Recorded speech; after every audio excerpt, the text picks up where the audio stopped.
The Raptors lose the last game of the road trip to the Indiana Pacers. 114-97 is your final. I'm Randy Urban, and this is Raptors Night Cap. Tonight, we're joined by Leo Rautins, Sherman Hamilton, and it's a pleasure to be joined by the 11-year pro, Jevohn Shepherd. How you guys doing tonight? Shep. Can't complain. Great. Can't complain. I got a legend in the crowd. That's Thank you, Sherman. I appreciate that. You're talking about Jevohn. Anyway, It's late. It's late. It's late. let's keep it moving. Shep, I'll start with you. Raptors outscored 60-48. Whoa. The guy just shows up. You're gonna start with him? No. Come This on. is start. Come on. Let me Sure. start. What is this? This where Hey, it's Sure. Leo. When you wear a crisp white shirt like that, Leo, next time you can start. All right. Okay, all right. You got it. Unbelievable. Jevohn, 60 points in the paint for Indiana tonight. The Raptors gave up a bunch in the first half against Memphis the other night. It seems like a bit of a trend. What happened tonight? I think it's more, when you talk about points in the paint, you're automatically thinking, your bigs. But I think a big part of it is there's a lot of miscommunications on the perimeter. There's a lot of guys closing out on shooters, closing out a little too hard. And just missed assignments, right? So a lot of backdoor cuts and guys are getting easy layups around the rim. I think that's going to come with time and chemistry, and guys just have to communicate more. That backside has to be able to dictate where guys need to be. But I think it's one of those things, on ball, this team plays really good defense, but off the ball, there just always seems to be, a step slow or a step behind, or, somebody, having a cutter run behind them. So little things, but they do have to be adjusted, or you end up with games like tonight. Leo, what did you see specifically? I saw mental and physical fatigue. We saw in the first half against Memphis a lot of these kind of breakdowns, but they were able to clean it up and get focused in the second half. They just didn't have it. They tried to fight. They tried to mix it up, throw different things out there. But from the beginning of the game, there were breakdowns. Like Jevohn said, it wasn't a matter of them pounding inside. They were breaking down off the dribble, getting offensive rebounds, getting in the paint that way. So that was a trend that began early and continued all game long. So, it's a long trip. You got a lot of guys who are experiencing this for the first time. You're banged up. You're not at 100%. And you got a team like Indiana that's sitting at home. They're ticked off. They lost to the Lakers in overtime. They should have won that game. And they're just waiting for the Raptors to come in. So it was a tough game and a tough end to a long and drawn-out road trip. And sure, it's hard to beat a team 3 times in a row, especially in a 20-game span in a regular season. And Indiana sort of got revenge from the first 2 losses. But what did you see specifically that contributed to the loss here for the Raps? Well, both these guys talked about some of the key points, but you give up 17 offensive rebounds. You're in for a long night. You give up 26 points off those offensive rebounds, and some of those are paint points that you're giving up. So you're compromising yourself. And defensively, I thought in the first half, the Raptors really didn't play much defense, and you're giving a team like Indiana confidence on their own floor that they can score at will. At points of the game, they're shooting over 60% from the floor. When a team's scoring that efficiently, it's really tough to slow them down. And even when you get them to 48%, 46%, they've got a lot of offensive mojo in the tank already, so they can find it. And we saw them find it late in the fourth quarter as well. So you've got to be better off the blocks defensively in terms of locking in and really shutting down some of the things that the team wants to get. And I thought, when you're trying to chase teams down, you've got to play near perfect basketball. You're talking about the last game of a road trip, as Leo talked about. You're exhausted physically and mentally, and now you can't afford to make mistakes because you're behind the 8 ball because you let them play so well in the first half. So it was an uphill battle, and I'm keeping my eye on Fred VanVleet. They have some guys banged up already, but Fred didn't look exactly right. You could see it on his face sometimes. So I'm waiting to hear if anything's happened with him during the course of this game. Yeah. Jevohn, the Raptors kind of got, the Pacers created some separation there in the second quarter. And, it felt like the Raptors were playing catch up for most of the game. I know they cut it to within 6 a couple of times there in the fourth quarter, but you're the only guy on this panel that's played professionally in the last 15 to 20 years. So Well, Wow. Leo, come on. It's like, Well, I mean, Leo, he's right. Let's just take that one. Some have played in the Yeah, but- last 15 years. Some of us I haven't played get it, at all. but man, you got to take a shot like that. Come on. Some of us Come haven't on. played at all, though, Leo. That's all they can say. Hey, Rap, did you see Leo's face when he said, did you see Leo's face when you're the only one that has played? Like his face, his face went straight. He just wanted to yeah. get straight. He dropped that last 15 years there for us. Yeah. It's always the guy that didn't play though that makes them count. That's You know, 100%. Randy, Well, come on, man. Define didn't play. All right. Let's no, not do that, Randy. Okay, Let's fine. not do that. Hey, Our Lady of Lourdes doesn't count. Okay. Oh, wow. Okay, but Jevohn, is that a big thing? Like you get down 12, does it feel like you're playing catch up the rest of the game? Does that take a lot of your energy to try to just get it back up to even? It takes your energy, one, but I think if you look at the start of this game, you know, both these teams, for the first quarter, they were trading baskets, right? And all shooting at a high clip. You know, like you said, points in the paint for both teams. Easy looks at the rim. Toronto hit a lot of, you know, open jump shots. But I think what happens there is that's not sustainable, right? And then, you know, the lack of defense now puts so much more pressure on the offensive side. Because, you know, a couple, and Gary Trent Jr. is infamous for this as well, as good as he is on the offensive end, there's times where he takes difficult shots.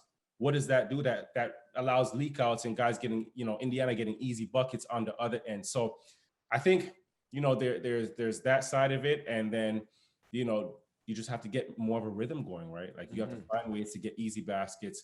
And again, Pascal's another one, played decent down the stretcher tonight. But I think what I want to see more from him is a guy to, when he gets into his too many dribbles and dilly-dallying with the basketball, I think he throws himself out, you know, throws himself off course and shows that he's not as confident. But when he's one or two dribbles, I think he's really effective. Okay, so 2 and 4 on the road trip, 20 games in now. That means they're 8 and 10, or are we 20 games in? 9 and 11, isn't it? 9 and 11. Yeah, 9 and 11. Excuse me. Sorry, Leo. You threw me off there by calling me not a player.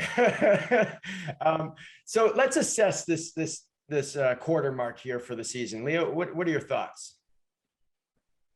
You know what?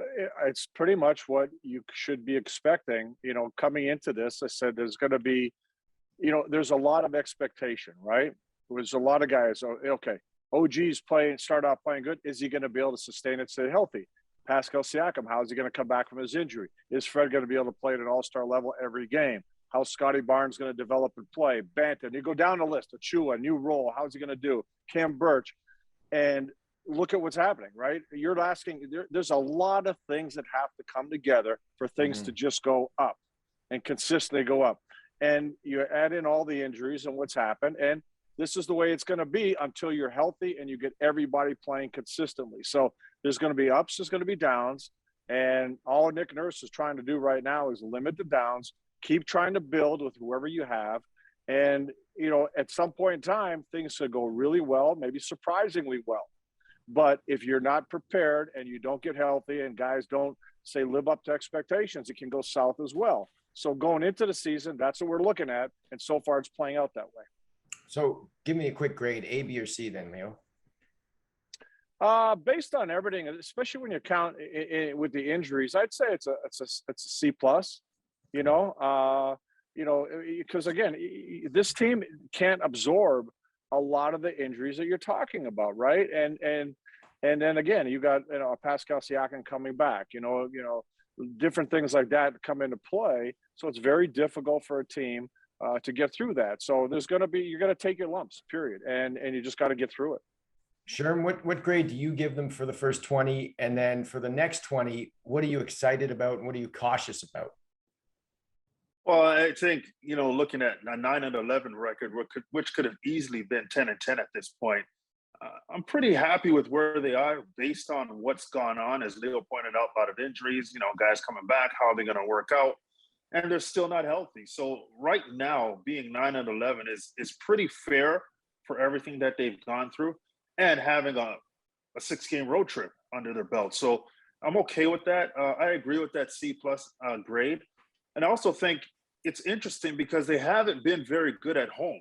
And usually after a long road trip, coming home is kind of the time to kind of exhale and and get your game going. So let's see if they can get that done. They don't have a lot of time. The next game is on Sunday, so it's a quick turnaround. And sometimes the first game off the road trip can look like the last game of the road trip. But they got a good stretch at home now. So if they can capitalize on that, they could put themselves right back into another good situation. But they need to get healthy. They need guys in the lineup. And let's face it, Nick Nurse has been trying to stick things together with gum and Band-Aids and trying to do all kinds of things to see how his team can play with all these different lineups. And it's a difficult proposition. He's done a good job with it, but you need your guys healthy, especially your key guys. You need them on the floor. Jevohn, same question. What grade do you give him for the first 20? And then what do you see in the next 20? I agree. And I think we're dealing with an extremely young team, inexperienced team. So there's going to be low lows. There's going to be high highs at times. And I think we have to temper our expectations because obviously we had a small sample size at the early of the season. They had some success there and everybody, went, wow, okay, this is a top 4 team or a playoff team out the gate.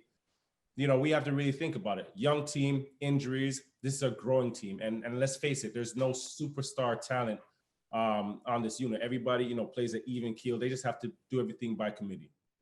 Hey guys, I got a question for what grade do we want to give Randy at this point? I'm just Hey, what do you think is fair? Leo, I think that truth serum you forced him to swallow about his basketball career really shook him up. So his grade is falling right before my eyes now. Yeah. I just played before the internet. You just didn't see me, Sherman. I was playing before the internet happened. That was okay. Bring the VHS tapes. I can convert them. I'll bring him to the next home game for sure. I'll show him. You bring yours. Shaky grade, Randy. Shaky grade. Let's do a little overtime though for the people at home. While we're on the subject of better player, Leo, who was a better player, Jevohn or Sherman? No, you know what? Randy, that would not be. No. It's here's the thing. Here's the thing, right? See, I coached Shep, and Sherm coached with me. You see, so I can't go that way. I can't go that way. So it's a whole different thing, I just know. I'll tell you this. I just know they both kick your. Yeah. Okay, well, obviously. I'm 5'11", Leo. Okay. All right, don't make excuses. right, Steve Nash never talked about how short he was. That's true. Shep, what were you gonna say? Both these guys were always trying to get me to pass the basketball. I don't want to pass. I want to score. Sherman the point guard. Leo's trying to get me to kick it out to God knows who. I want to score. Just the open man, Shep. Just the open man. What do you mean, simple basketball, Leo? Is that? No, we don't something crazy like that, Sherman. Basketball now, not that. Hey, Shep's trying to put the ball in the bucket. We got that. So sometimes it was a bit of a meeting of forces when it came to get him when to that understand. When the fourth defender came on too. It might be time, right? Yeah. It might be time when the fourth guy comes When over. you hear them in the game and they're calling your name, they're saying Shep, you're just running down, pretending that you don't hear them. Then at the last, Well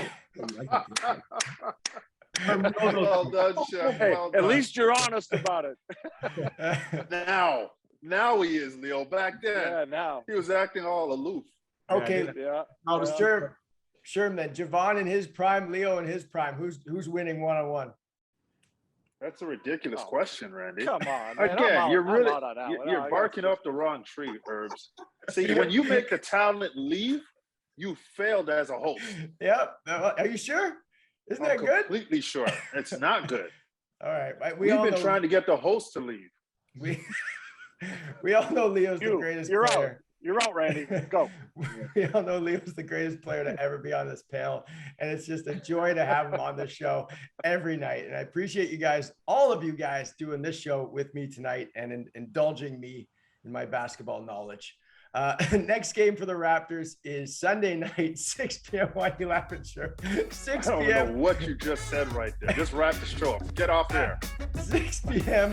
against the Celtics. We will see you then.